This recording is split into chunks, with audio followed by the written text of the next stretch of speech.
മുളയ്ക്കണം കേട്ടോ.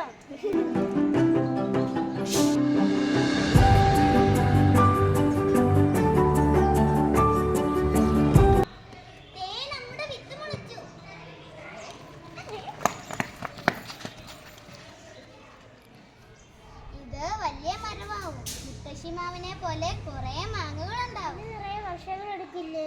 അതെ, വേണം. നമ്മുടെ മുതുമുത്തശ്ശന്മാരൊക്കെ ഇതുപോലെ മരങ്ങൾ നട്ടതുകൊണ്ടല്ലേ നമുക്കിപ്പോൾ പഴങ്ങൾ കിട്ടുന്നത്. അതെ, നീ പറഞ്ഞത് ശരിയാ. നമുക്കിതിനെ വളർത്തി വലിയ മരമാക്കണം. ഈ മുത്തശ്ശിമാവിലെ മാങ്ങകൾ കഴിക്കാൻ എന്തോരം പക്ഷികളാ വരുന്നേ. മരങ്ങൾ മനുഷ്യർക്ക് മാത്രമല്ല, എല്ലാ ജീവജാലങ്ങൾക്കും ഉള്ളതാണ്. കൂടാതെ നമുക്ക് ശുദ്ധവായുവും തരുന്നില്ലേ? പക്ഷേ ഇന്ന് ഭൂമി ശ്വാസം മുട്ടുകയാണ്. പുകയും മാലിന്യവും കൊണ്ട് വായു മലിനമാകുന്നു. അതെ, മരങ്ങൾ കുറഞ്ഞാൽ ശുദ്ധവായുവും കുറയും.